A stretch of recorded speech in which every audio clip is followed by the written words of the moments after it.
Halo semuanya, kami dari kelompok 3 akan mempresentasikan materi mengenai manajemen piutang. Sebelum ke pembahasan, izinkan saya untuk memperkenalkan anggota kelompok 3. Saya Niputu Purwani Maharani akan membahas mengenai faktor yang mempengaruhi besar kecilnya piutang dalam sebuah perusahaan.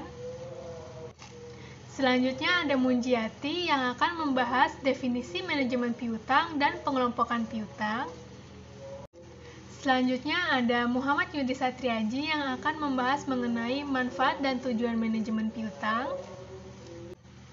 Selanjutnya ada Elza Rahmah yang akan membahas mengenai menganalisa aging schedule piutang dan contoh soal. Dan yang terakhir ada Nur Ayu Setiani yang akan membahas mengenai metode dalam pengakuan piutang tak tertagih. Langsung saja yuk ke pembahasannya. Disimak baik-baik ya teman-teman. Baik, di sini saya akan menjelaskan tentang definisi manajemen piutang. Manajemen piutang usaha terdiri dari dua kata yang memiliki arti yaitu manajemen dan piutang. Manajemen adalah suatu proses perencanaan, pengarahan, dan pengawasan yang bertujuan untuk bisa mencapai suatu tujuan organisasi yang telah ditetapkan. Sedangkan piutang adalah klaim pada pihak lain, baik berupa uang, barang, ataupun jasa. Dari penjelasan tersebut, dapat kita ambil kesimpulan bahwa manajemen piutang adalah suatu proses perencanaan dan pengawasan dalam bentuk klaim pada pihak lain, perorangan, badan usaha, maupun pihak tertagih atas setiap aktiva atau kekayaan perusahaan yang timbul dari pelaksanaan transaksi penjualan kredit. Baiklah, di sini saya akan menjelaskan manfaat dan tujuan manajemen piutang. Manfaat dan tujuan manajemen piutang itu sendiri yaitu untuk mengelola dan mengorganisir piutang perusahaan agar semua piutang dapat ditagih dan diterima atau dikonversi sebagai kas yang akan menghasilkan laba bagi perusahaan. Manajemen piutang juga dapat membantu perusahaan untuk menghindari kecurangan-kecurangan yang mungkin terjadi. Adapun risiko-risiko kecurangan yang mungkin terjadi antara lain, yang pertama ada kegagalan untuk menagih pelanggan, yang kedua ada kesalahan dalam penagihan, yang ketiga ada kesalahan dalam memasukkan data ketika memperbarui piutang usaha, yang keempat ada pencurian kas, yang kelima ada kehilangan data, dan yang keenam adalah kinerja yang buruk. Untuk menghindari risiko-risiko tersebut, perusahaan dapat melakukan kegiatan manajemen piutang. Antara lain yaitu perencanaan jumlah dan pengumpulan piutang, yang kedua pengendalian piutang, yang ketiga penyaringan langganan, yang keempat penentuan risiko kredit, yang kelima menentukan potongan-potongan atau return, yang keenam ada penetapan ketentuan-ketentuan dalam menghadapi para penunggak, dan yang ketujuh ada pelaksanaan administrasi yang berhubungan dengan penarikan kredit. Dalam transaksi penjualan kredit harus ada kesepakatan untuk melakukan transaksi. Dalam kesepakatan tersebut tertuang hak dan kewajiban masing-masing pihak. Misalnya, jumlah yang harus dibayar pihak penerima beserta jangka waktu pelunasannya.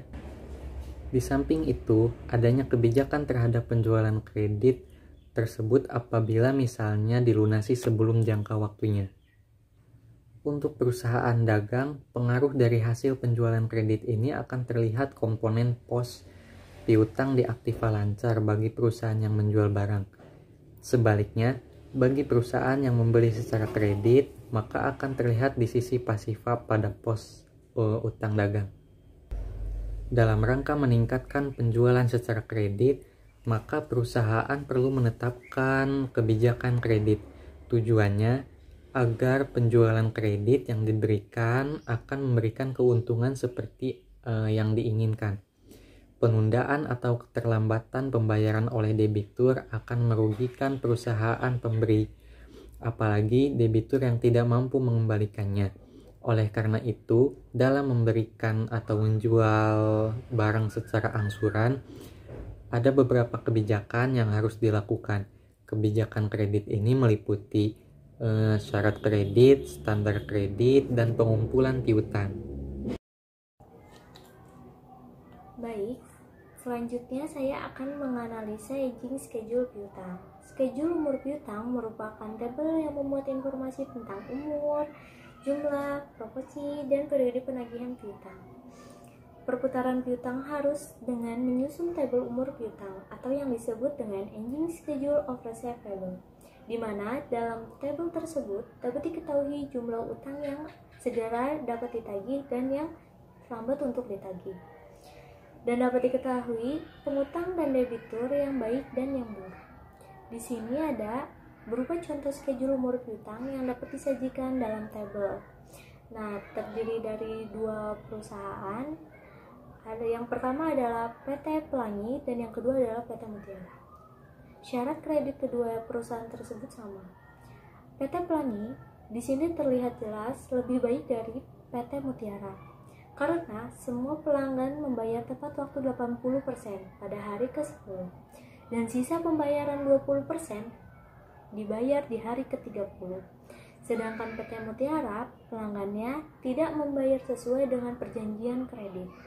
Total ketelatan membayar 30%, yaitu 15%, 10%, dan 5%. Pelanggan tersebut membayar lewat dari 30 hari. Jatuh tempo. Perusahaan yang baik alangkah sebaiknya mengikuti manajemen piutang PT Pelangi seperti contoh yang ada di atas. Piutang dapat dikelompokkan menjadi 3. Yang pertama, piutang usaha atau account receivable. Transaksi yang paling banyak memungkinkan menciptakan piutang adalah penjualan barang secara kredit. Piutang usaha ini normalnya akan tertagih dalam periode waktu yang sangat relatif pendek, seperti 30-60 hari, yang dikelompokkan sebagai aset lancar. Yang kedua, wesel tagih atau notes receivable. Wesel tagih adalah tagihan yang didukung dengan janji tertulis debitur untuk membayar pada tanggal tertentu. Wesel tagih diperkirakan akan tertagih dalam waktu setahun. Wesel bisa digunakan untuk menyelesaikan piutang usaha pelanggan.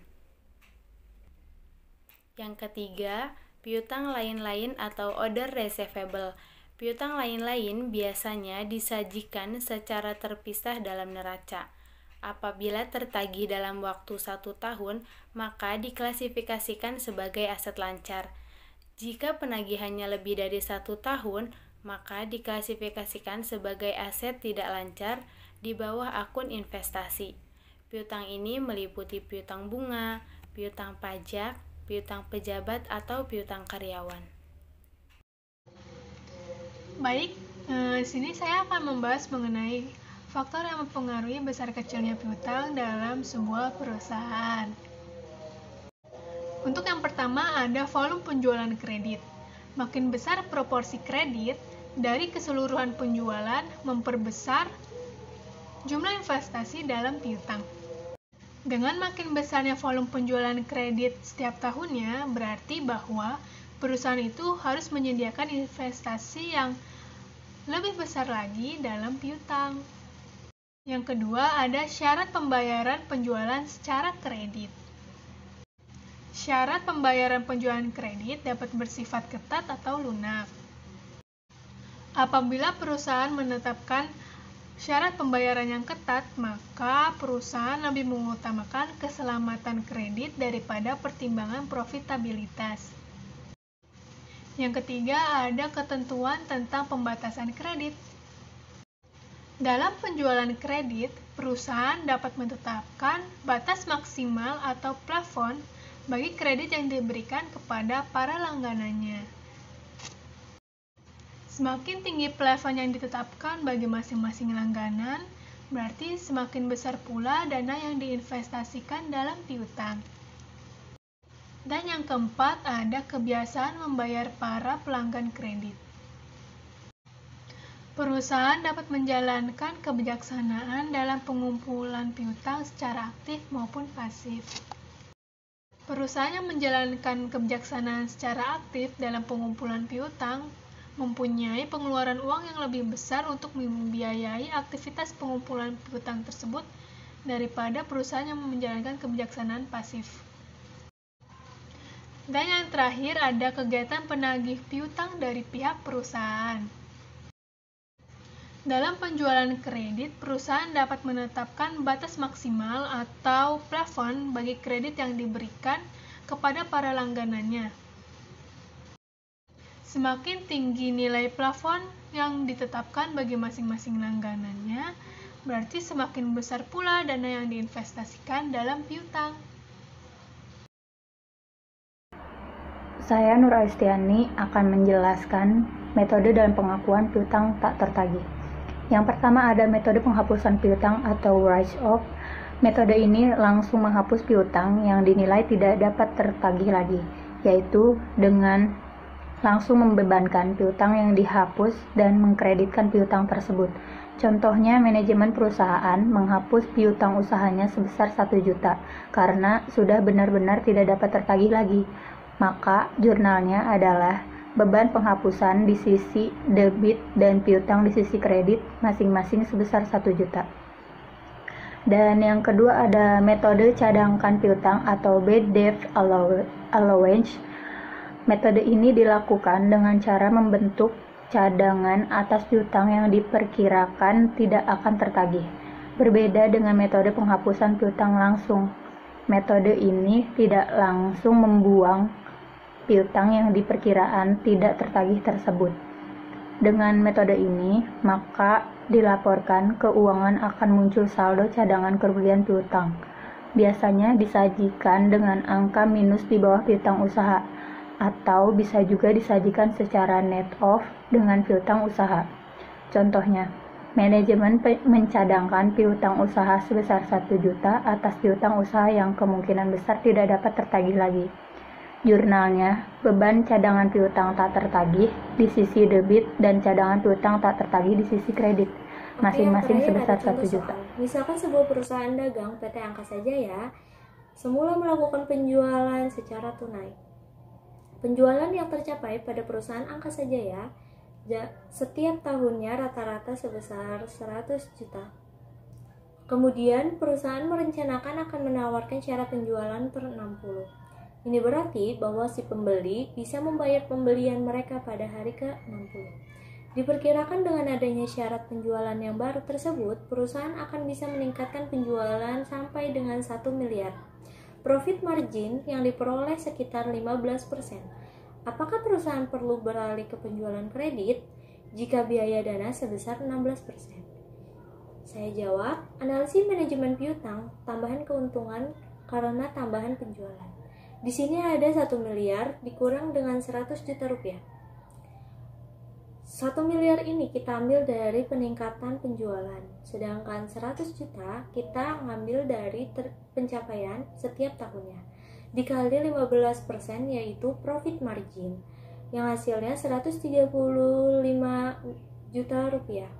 Analisis piutang, perputaran piutang, di sini 360 hari per 60 hari sama dengan 6 kali dalam setahun. Rata-rata piutang 1 miliar per 6 sama dengan 166.666.666. Dana yang diperlukan untuk membiayai piutang tersebut 85% dikali 166.666.666, yang hasilnya 141.666.666.